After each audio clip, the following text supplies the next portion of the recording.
ဒီနေ့မှာတော့ Manchester United အသင်းရဲ့ခေတ်အဆက်ဆက်အသုံးပြုခဲ့တဲ့ logo တွေကိုကျွန်တော်ပြောပြပေးသွားမှာဖြစ်ပါတယ်။အရင်ဆုံးအနေနဲ့ကျွန်တော်ပြထားတဲ့ logo ကတော့1888ခုနှစ်ကနေ1902ခုနှစ်အထိအသုံးပြုခဲ့တဲ့ logo လေးပဲဖြစ်ပါတယ်။ဒီ logo ထဲမှာပါတဲ့မီးရထားကကျွန်တော်တို့ရဲ့အသင်းကိုစတင်တည်ထောင်ခဲ့တဲ့မီးရထားဝန်ထမ်းတွေကိုကိုစားပြုပြီးတော့ရေးဆွဲထားတာဖြစ်ပြီးတော့အယောင်ကအစိမ်းနဲ့ဒီအဝါကဆိုရင်ဖြစ်Manchester United စတင်တည်ထောင်နှုန်းကအဓိကအသုံးပြုခဲ့တဲ့အယောင်ပဲဖြစ်ပါတယ်။နောက်ထပ်ကျွန်တော်ပြထားပေးတဲ့ logo လေးကတော့1902ခုနှစ်ကနေ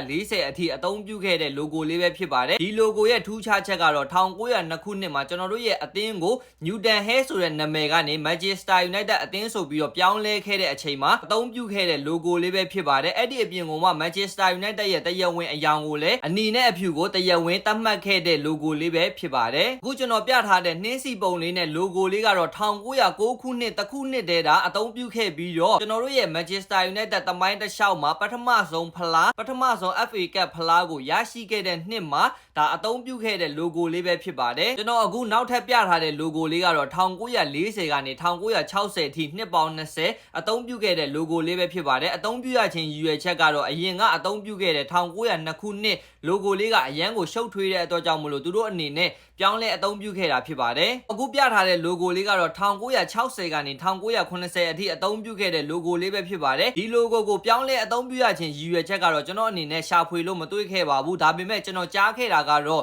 Manchester United အသင်းရဲ့အဓိကဒါအမှတ်တစိတ်ဖြစ်တဲ့တရဲနီကိုထည့်သွင်းဖို့အတွက်အဓိကစဉ်းစားခဲ့တဲ့ရည်မှန်းခဲ့တဲ့နှစ်ကနေစပြီးတော့ဒီပုံစံလေးကိုစတင်ပြောင်းလဲခဲ့တာလို့ကျွန်တော်ကတော့ကြားသိရပါတယ်အခုပြထားတဲ့ logo လေးကတော့1990ကနေ1983အထိပေါ့နော်နှစ်ပေါင်း3နှစ်ပဲဒါယာယီအနေနဲ့အသုံးပြုခဲ့တဲ့ logo လေးပဲဖြစ်ပါတယ်1983ခုနှစ်မှာကတော့ယာယီ logo ကိုပြင်ဆင်ပြီးတော့အခုလက်ရှိကျွန်တော်ပြထားတဲ့ပုံထဲက logo ကို1983ခုနှစ်ကနေ1998ခုနှစ်အထိအသုံးပြုခဲ့ပါတယ်ဒီ logo လေးကတော့ Manchester United အသင်းရဲ့နှစ်ပေါင်း100ပြည့်တဲ့အထိမ်းအမှတ်အနေနဲ့အသုံးပြုခဲ့တဲ့ logo လေးပဲဖြစ်ပါတယ်အခုနောက်ဆုံးပြထားတဲ့ logo လေးကတော့1998ခုနှစ်ကနေယနေ့အထိကျွန်တော်တို့ရဲ့ Manchester United အသင်းအနေနဲ့အသုံးပြုနေတဲ့logo လေးပဲဖြစ်ပါတယ်ညီကိုတို့အနေနဲ့ကျွန်တော်ပြခဲ့တဲ့ logo လေးထဲမှာဘေး logo ကိုအကြိုက်ဆုံးလဲဆိုတာကိုကျွန်တော်ရဲ့ comment အောက်မှာဝင်ရောက်မှန်းခဲ့ပေးကြပါညီကိုတို့အနေနဲ့လည်းခေတ်အဆက်ဆက်အသုံးပြုခဲ့တဲ့ Manchester United အသင်းရဲ့ logo လေးကိုတွေ့ရှိပြီးတော့ဗဟုသုတရရှိသွားမယ်လို့ကျွန်တော်ထင်ပါတယ်အားလုံးပဲကျေးဇူးတင်ပါတယ်